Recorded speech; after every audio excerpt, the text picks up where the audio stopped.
동방으로 옮기다가 신할 평지를 만나 거기에 거류하며 서로 말하되 자 벽돌을 만들어 견고히 굽자 하고 이에 벽돌로 돌을 대신하여 역청으로 진흙을 대신하고 또 말하되 성읍과 탑을 건설하여 그 탑 꼭대기를 하늘에 닿게 하여 우리 이름을 내고 온 지면에 흩어짐을 면하자 하였더니 여호와께서 사람들이 건설하는 그 성읍과 탑을 보려고 내려오셨더라.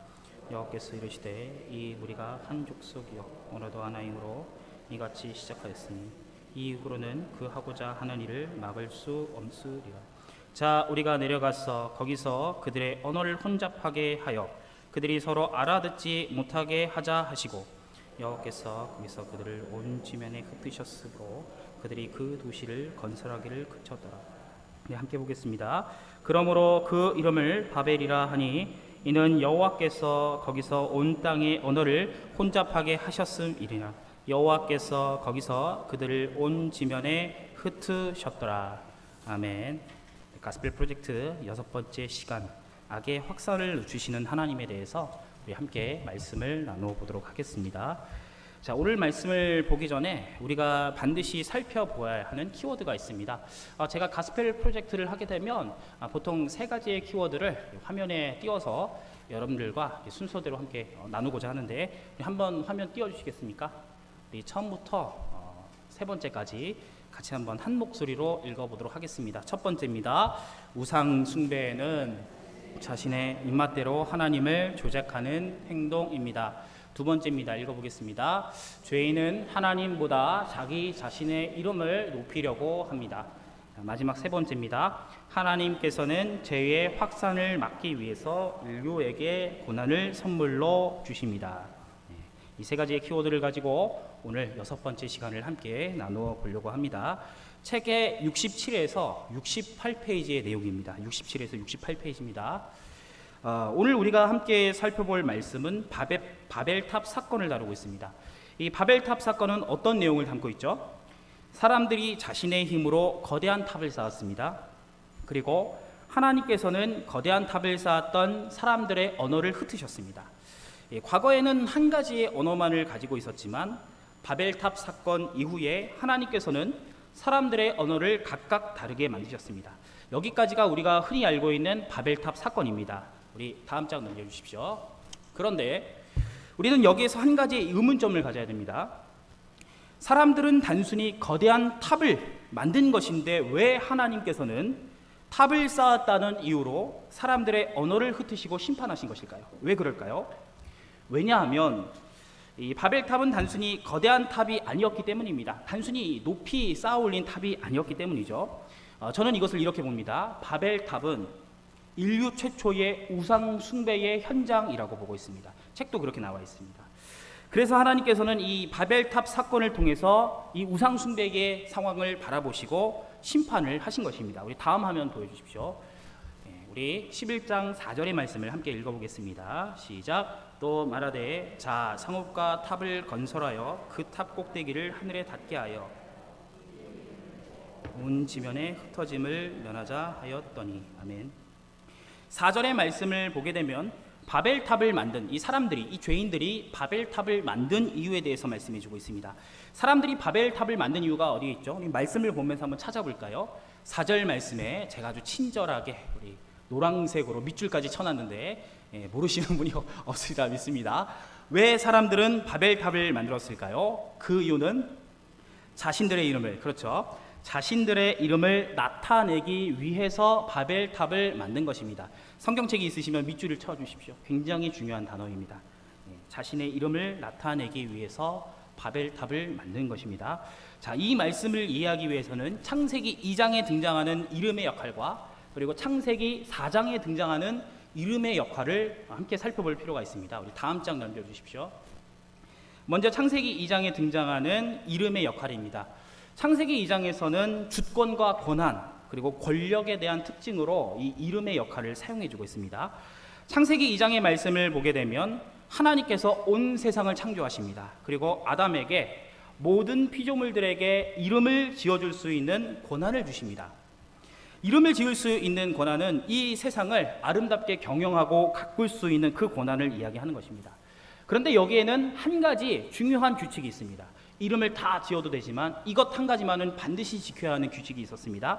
그것은 바로 모든 피조물들의 이름을 지을 수는 있었지만 오직 하나님의 이름만큼은 마음대로 지을 수가 없었습니다. 하나님께서는 스스로 계시는 여호와 하나님이셨기 때문에, 그리고 이 세상을 창조하시는 창조주 하나님이셨기 때문에 아담이라 할지라도 모든 피조물들의 이름을 지어줄 수는 있었지만 하나님의 이름을 마음대로 지을 수가 없었던 것이었죠. 만약에 아담이 하나님의 이름을 자신의 마음대로, 자기의 마음대로 이 하나님의 이름을 바알이라고 이름을 짓고 아세라라고 마음대로 이름을 짓기 시작하면 그것은 하나님을 섬기는 것이 아니라 우상을 섬기는 것과 같은 것이었습니다. 만약에 하나님의 이름을 바알이라고 부르게 되면 이 아담은 하나님을 어떻게 섬기는 것이죠? 물질의 신을 섬기는 것이죠. 풍요의 신을 섬기고 그리고 돈의 신을 섬기게 되는 것입니다. 그런데 만약 이 아담이 이제 바쿠스 신이나 아세라 신을 섬기게 되면 이 아담은 하나님을 어떻게 섬기는 겁니까? 쾌락의 하나님을 섬기게 되는 것입니다. 하나님께서는 자신을 여호와 하나님이라고 계시하셨습니다. 그리고 자신을 성경의 말씀 가운데 자신의 이름을 계시하시고 자신이 어떤 분이라는 사실을 수도 없이 계시하셨습니다. 우리는 하나님을 섬겼을 때에 성경의 말씀 안에 담겨져 있는 그 하나님의 의의와 저희를 분명하게 생각하고 하나님을 바알이라 생각하지 아니하고 하나님을 아세라라 생각하지 아니하고 하나님을 여호와 하나님이라고 생각하며 섬겨야 하는 복된 우리들이 되어져야 하는 것입니다. 그런데 문제가 있었습니다. 우리 다음 장 넘겨주십시오. 우상 숭배라고 하는 것은 자신의 입맛대로 하나님을 조작하는 것입니다. 자, 무엇을 이야기하는 것일까요? 첫 번째 교리죠. 우상 숭배라고 하는 것은 하나님을 여호와로 부르지 않는 것이죠. 하나님을 복만을 주시고 물질을 주시고 나를 풍요롭게 하시는 하나님으로 섬기는 것이죠. 이것이 우상 숭배와 같은 것이죠. 그리고 하나님을 아세라나 바쿠스 신으로 섬기게 되면 어떻게 됩니까? 쾌락을 주고 나에게 좋은 것을 주시는 하나님이라고 생각하게 되겠죠.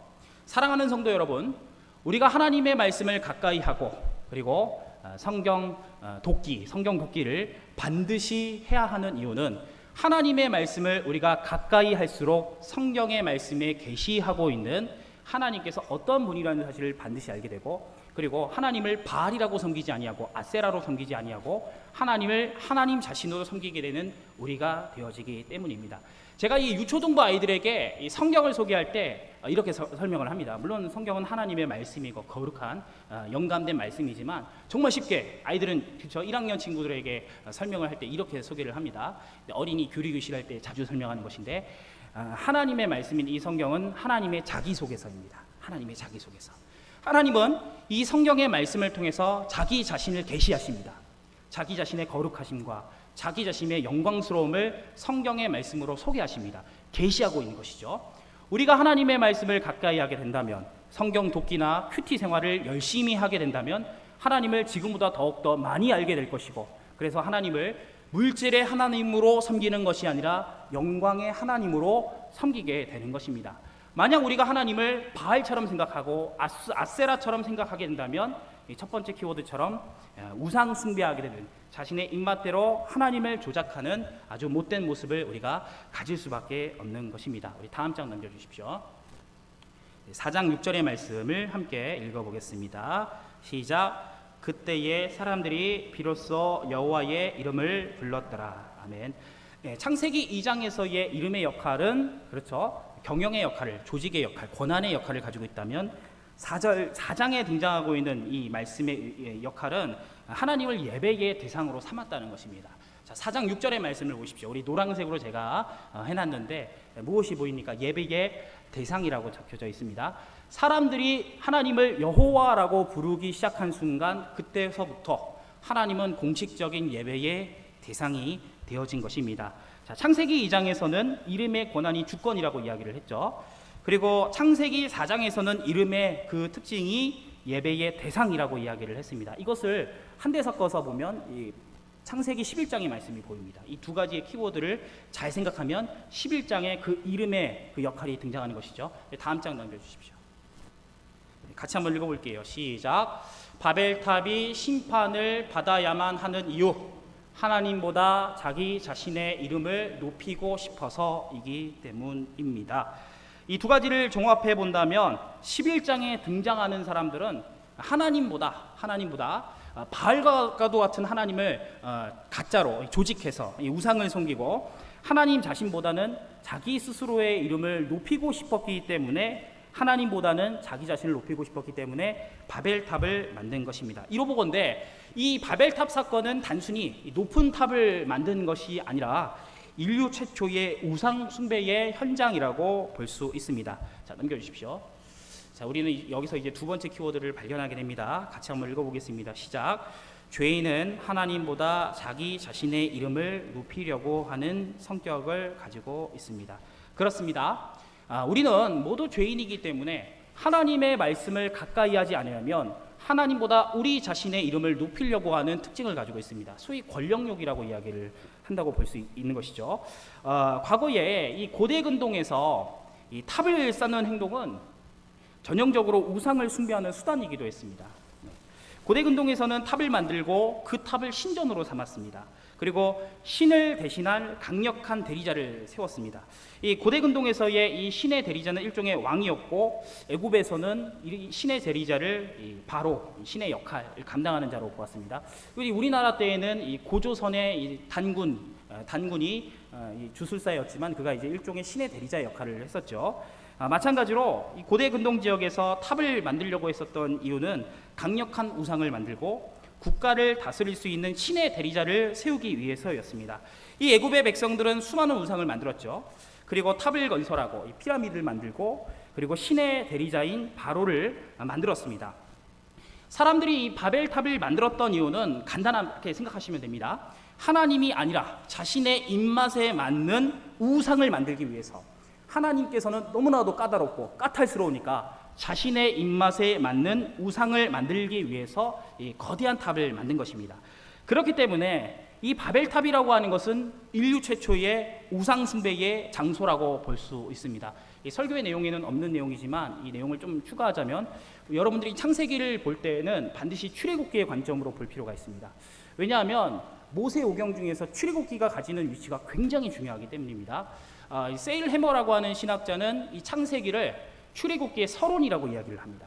출애굽기를 설명하기 위해서 창세기를 배경 지식으로 깐다는 것이죠. 근데 본문의 말씀에 등장하는 역청, 벽돌, 진흙이라고 하는 단어는 애굽에서 종살이했었던 이스라엘 백성들에게 굉장히 흔한 단어였습니다. 그렇기 때문에 이 바벨탑 사건은 단순히 높은 탑을 쌓았던 사건만을 이야기하는 것이 아니라 이스라엘 백성들이 눈으로 보았던 이 피라미드의 우상 숭배를 바라보았던 아주 전형적인 하나님을 배반하는 이 우상 숭배의 현장이라고 볼 수 있는 것입니다. 우리 68페이지에 있는 첫 번째 문제를 보겠습니다. 우리 다음 장 넘겨주십시오. 68페이지에 있는 첫 번째 문제입니다. 책이 없는 분들은 이거 보시면 됩니다. 바벨탑 사건에서 사람들이 함께 모여 하나님께 불순종한 것을 볼 수 있습니다. 불순종하는 데에 함께함은 어떤 역할을 하고 있습니까? 네, 그렇죠. 그렇게 질문하고 있죠. 창세기 11장에 등장하는 사람들은 하나님을 버리고 자신의 입맛에 맞는 우상을 만들었습니다. 하나님은 너무 까탈스러운 것이죠. 죄인들이 보기에 지켜야 될 규칙도 많고 하나님은 너무 거룩하고 나는 물질을 원하고 나는 쾌락을 원하는데 하나님은 그것을 제하니까 자신들의 입맛에 맞는 우상을 만들기 시작했습니다. 그래서 이들은 함께 모여서 우상을 만들기 위해서 함께 모였다는 뜻을 가지고 있는 것입니다. 그리고 이 탑을 통해서 하나님을 섬기기보다는 자기 자신의 이름을 높이기 위해서 이렇게 바벨탑과 같은 아주 우상스러운 모습을 보여주었다는 것입니다. 이것과 비슷한 모습이 창세기 3장에도 등장합니다. 창세기 3장에는 어떤 것이 등장하죠? 그렇죠? 선과 악을 알게 하는 나무가 있었는데 하와가 그것을 따먹는 장면이 등장하고 있습니다. 하와가 선악과를 먹는데 어떤 마음으로 먹었습니까? 이거 아는 분들에게 제가 개인적으로 선물 하나 주도록 하겠습니다. 아는 분이 어떤 마음으로 먹었을까요? 왜냐하면 이게 2주 전 설교의 내용이기 때문에 그렇습니다. 기억하시는 분 계시나요? 네, 그렇습니다. 마음속으로 여러분들이 저에게 다 정답을 말씀해 주고 있습니다. 너무 감사합니다. 모두 드리고 싶은데 모두 다 마음속으로 말씀해 주셔가지고 네, 감사합니다. 네, 하와는 하나님을 예배의 대상으로 삼지 아니고 자기 자신이 예배의 대상이 되고 싶어서 하나님보다 높은 위치에 있고 싶어하는 욕심의 마음이 있어서 선악과를 따먹은 것입니다. 죄인의 실상이 이런 것이죠. 잠깐 하나님의 말씀을 떠나게 되면 하와처럼, 그리고 11장에 등장하는 바벨론 사람들처럼, 바벨탑의 이 사람들처럼 하나님을 섬기기보다는 자기 자신을 섬기고자 하는 이 탐욕과 욕심의 마음이 깃들 수밖에 없는 것입니다. 하와는 예배의 대상이 하나님이라는 사실을 머리로는 알고 있었습니다. 그렇지만 그의 마음속에는 하나님을 예배의 대상으로 섬기지 아니하고 자기 자신이 예배의 대상이 되고 싶어서 선악과를 따먹은 것이죠.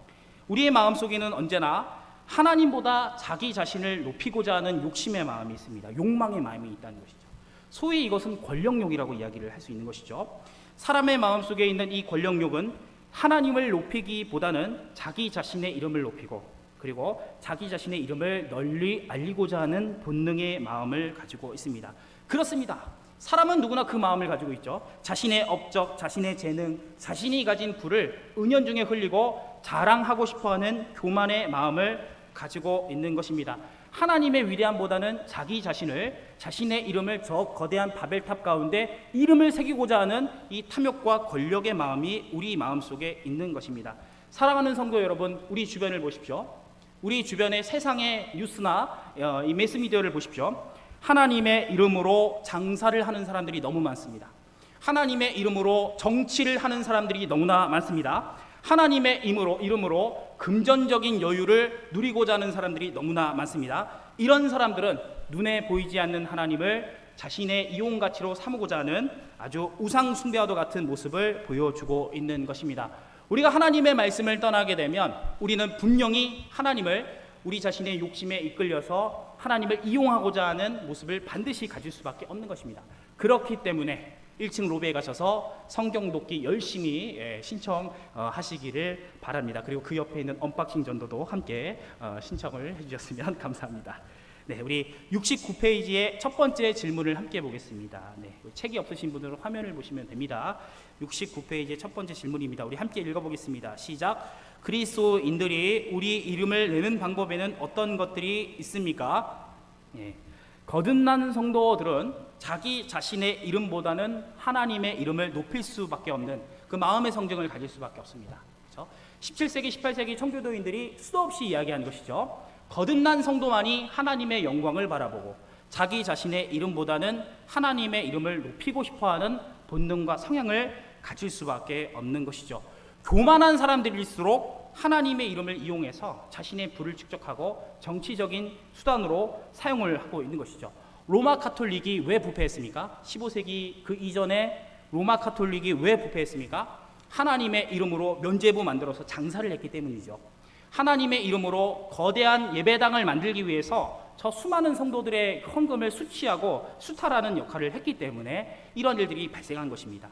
하나님의 이름으로 장사를 했기 때문에 저 로마 카톨릭이 부패할 수밖에 없었다는 것이죠.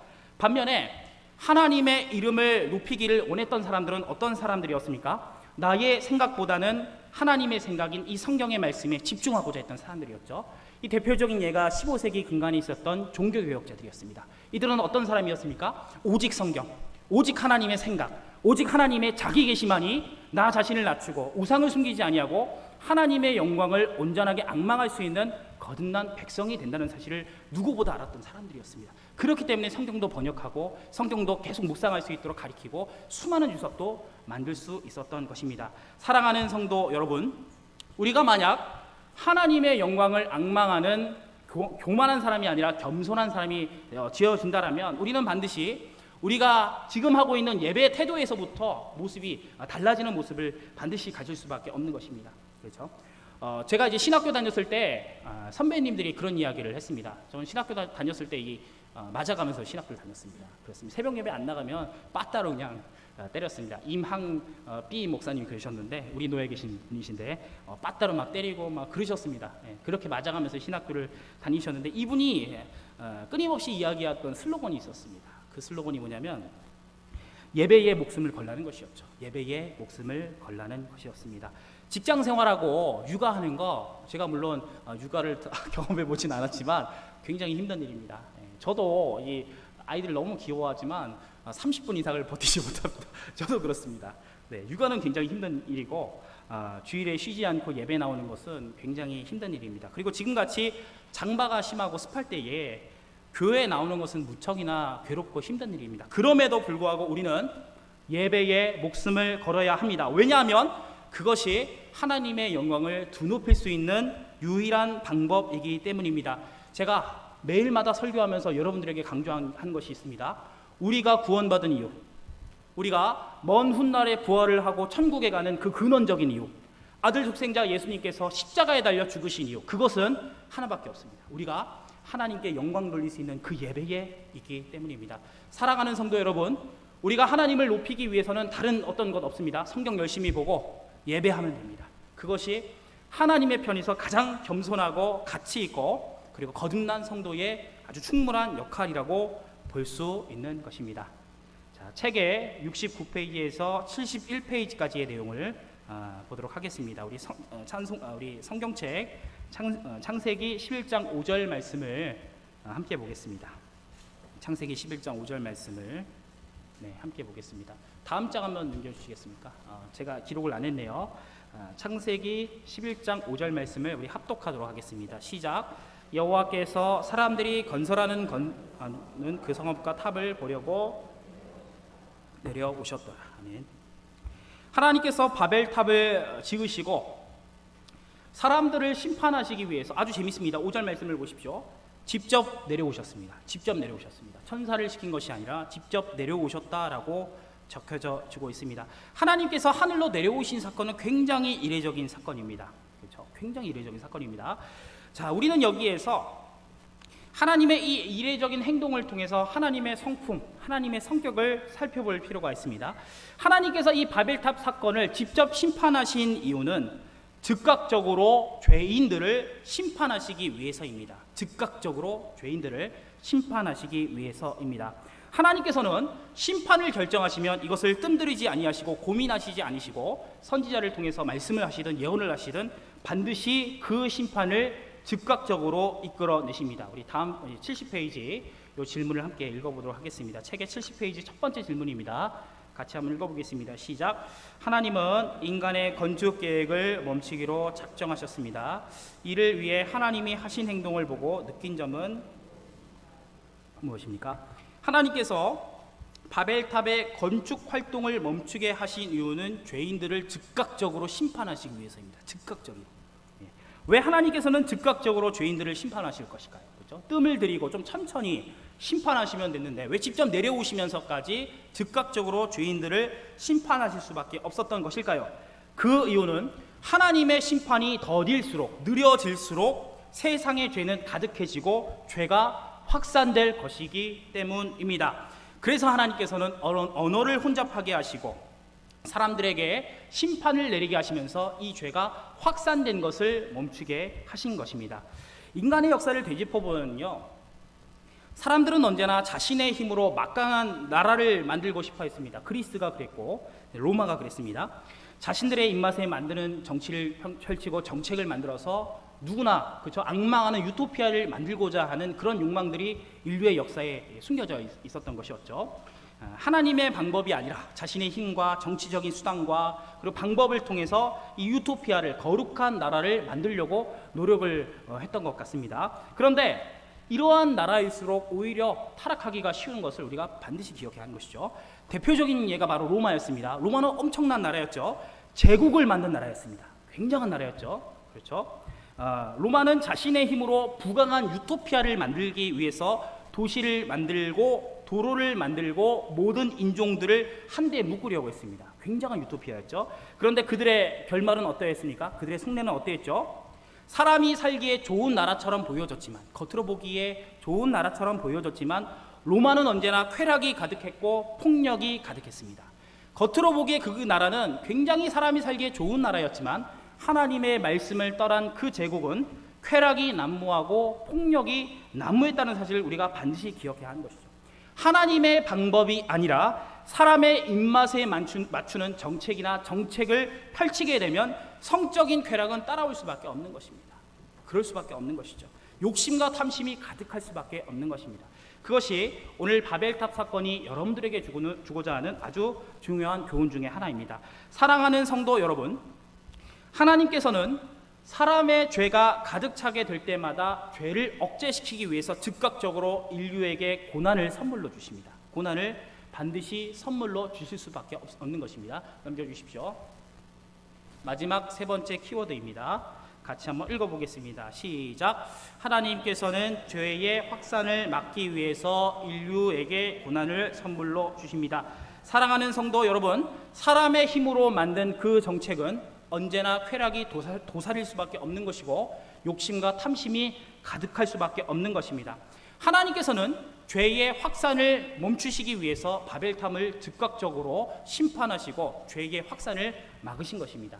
사랑하는 성도 여러분, 바벨탑뿐만 아니라 우리가 하나님의 말씀을 멀리하게 된다면, 우리가 하나님의 영광을 멀리하게 된다면, 하나님보다 우리의 물질과 하나님께 예배하는 것보다 우리의 쉼과 우리의 재물을 쌓는 것에 집중하게 되어진다면 하나님께서는 반드시 우리들에게 고난이라고 하는 것을 선물로 주십니다. 이것은 선물입니다. 이것은 선물일 수밖에 없습니다. 왜냐하면 그 선물이 있기 때문에 나의 마음속에 있는 죄의 확산을 억누르고 막을 수 있기 때문입니다. 그렇기 때문에 우리는 정신을 차려야 합니다. 하나님께서 고난이라고 하는 선물을 주시기 전에 우리 자신이 하나님 앞에 바로 설 수 있는 거룩한 백성이 될 수 있도록 그렇게 우리 이 말씀을 통해서 끝도 없이 생각할 수 있는 여러분들이 되어 주셨으면 좋겠습니다. 다음 장 넘겨주십시오. 마지막으로 우리가 함께 생각해 보아야 할 주제가 있습니다. 왜 하나님께서는 심판의 방법으로 인간의 언어를 흩으셨을까요? 왜 그러셨을까요? 불의 심판도 있었고 멸망의 심판도, 소멸의 심판도, 다른 나라를 통해서 이렇게 흩부러뜨리게 만드는 그런 심판도 있었는데 왜 하필 하나님께서는 인간의 언어를 흩으시는 방법으로 심판을 하신 것일까요? 왜 그럴까요? 왜 그랬을까요? 이 질문을 하기 위해서는 창세기 2장의 말씀을 볼 필요가 있습니다. 창세기 2장의 말씀을 보게 되면 하나님께서 아담을 창조하시죠. 그리고 아담과 어떤 것을 했죠? 대화를 나누었습니다. 아담의 언어와 하나님의 언어가 일치하는 그 상황이 창세기 2장에 등장하고 있습니다. 우리 같은 경우는 기도를 통해서 하나님과 이렇게 영적인 대화를 나누었다면 창세기에서는 아담은 하나님과 직접적인 언어의 소통을 가지셨습니다. 하나님께서 인간의 언어를 바벨탑 사건을 통해서 흩으신 이유는 단순하게 생각하면 됩니다. 이제는 더 이상 사람들과 영적인 대화를 나누시지 않으시겠다는 하나님의 선포였던 겁니다. 과거에는 바벨탑 사건 이전에는 그 죄를 지은 가인이라 할지라도 하나님과 대화를 나누었습니다. 그 살인을 저지른 가인이라 할지라도 하나님과 영적인 대화를 나누었는데 이 11장부터는 이 하나님의 심판이 있은 이후부터는 이제는 인류가 더 이상 하나님과 이 영적인 소통을 이룰 수가 없는 것이 이 11장 이후의 사건인 것이죠. 그렇기 때문에 인간의 언어를 흩으신 사건은 굉장한 심판이라고 볼 수 있는 것입니다. 그런데 하나님께서는 모든 인류와의 대화를 단절하신 것이 아니었죠. 그렇죠? 모든 인류와의 대화를 단절한 것처럼 보여졌지만 오직 하나님께서는 아담의 후손이었던 이 아브라함을 통해서 영적인 소통을 나누시기를 원하셨습니다. 우리 다음 장 넘겨주십시오. 네. 자, 11장에는 바벨탑 사건이 있죠. 그리고 나서 셈의 족보 사건이 말씀을 보게 되면 등장합니다. 그리고 데라의 족보 사건이 이어지고 이 데라를 통해서 아브라함이 등장합니다. 창세기에는 총 3번의 족보 사건이 있습니다. 이 족보 사건을 좀 제가 시간이 없지만 여유가 되면 제가 나중에 설명을 해드리겠지만 우선 11장을 기준으로 이 셈과 데라의 족보 사건이 등장한 것을 우리가 눈여겨볼 필요가 있습니다. 하나님께서는 이제 더 이상 인류와 대화를 나누시지 않으시겠다고 그렇게 선포를 하셨죠. 그런데 12장에서부터 아주 놀라운 변화가 일어납니다. 셈의 족보 그리고 데라의 족보에서부터 아브라함을 선택하시고 그리고 그 아브라함을 통해서 선택된 민족을 만드십니다.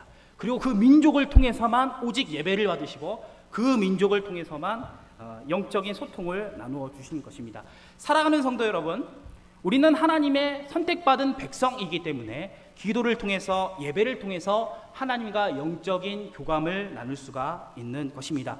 오순절의 다락방 사건이 어떤 것이죠? 흩어져 있던 언어를 한데 모였습니다. 한데 모이게 했습니다. 그리고 그 말씀의 중심에는, 그 방언의 중심에는 어떤 것이 있었죠? 베드로가 어떤 것으로 복음을 전했죠? 주 예수 그리스도의 이름의 권능을 가지고 복음을 전했죠. 이 방언 사건의 그 기적에서는 이 흩어져 있던 언어가 한데 모이는 이 오순절 다락방의 방언 사건의 그 기적은 예수 그리스도의 이름으로 주권을 가지는 그 사도성에, 그리고 그 기도의 은혜 가운데 이 영적인 대화가 이 오순절 성령 사건을 통해서 등장하게 된다는 것을 우리가 발견하게 되는 것입니다. 사랑하는 성도 여러분, 하나님께서는 오순절 성령 사건을 통해서 흩어져 있던 언어를 한데에 묶으셨습니다. 그리고 그 언어를 통해서 주 예수 그리스도의 이름으로 우리가 예배하고 기도할 수 있는 영적인 권한까지도 선물로 주셨습니다. 왜 하나님께서는 주 예수 그리스도의 이름으로 흩어져 있던 언어들을 한데 묶으시고 영적인 예배도 하게 하시고 영적인 기도도 하게 하신 것일까요? 그것은 바로 하나님의 영광된 그 나라를 우리를 통해서 이끌어내시기 원하셨기 때문입니다. 그렇죠? 하늘에 있는 하나님의 영광이 이 땅 가운데 임하게 하여 주시옵소서. 예수님의 그 기도였죠. 하늘에 있는 하나님의 영광이 사도신경 말씀에 사도신경에 하늘에 있는 하나님의 영광이 이 땅 가운데 임하게 하는 것이죠. 하나님의 그 영광이 우리의 모습과 우리의 성정과 우리의 행동을 통해서 나타나게 만드시기 위해서 흩어져 있던 언어를 한데 묶으신 것입니다. 사랑하는 성도 여러분, 말씀을 정리하겠습니다. 우상 숭배란 어떠한 것입니까? 우상 숭배란 어떠한 것이죠? 우리의 입맛대로 하나님을 마음대로 판단하고 하나님의 말씀을 멀리하는 것 자체가 우상 숭배입니다. 그리고 어떠한 것입니까? 바벨탑 사건이 우리에게 주고자 하는 가장 중요한 메시지는 어떠한 것이죠? 우리의 이름보다는 하나님의 이름을 드높이는 것이 그것이 구원받은 거듭난 백성의 모습이라는 것입니다. 사랑하는 성도 여러분, 우리는 오늘 말씀을 통해서 이 바벨탑 사건을 통해서 교만의 아지를 벗어버리고 하나님께서 추구하고자 하는 영광스러운 복된 나라를 추구하는 모든 성도들이 되어 주어야 하는 것입니다. 말씀을 우리가 가까이 하지 않게 된다면 한순간 교만으로 넘어지고 하나님의 영광을 바라보지 못하는 어리석은 모습을 가질 수밖에 없는 것입니다. 오늘 말씀을 통해서 하나님의 이름을 나의 이름보다 더 드높일 수 있는 복된 여러분들이 되어 주시기를 바랍니다. 네, 기도하겠습니다. 살아계신 하나님 아버지, 오늘 말씀을 통해서 하나님의 거룩하신 이름이 나의 이름보다 높아질 수 있도록 도와주시옵소서. 사람의 이름을 높이는 것이 아니라 하나님의 이름을 높일 수 있는 우리가 되어줄 수 있도록 도와주시옵소서. 하나님 아버지, 바벨탑의 이 교만한 이 아집의 순서가 우리의 삶과 우리의 신앙 가운데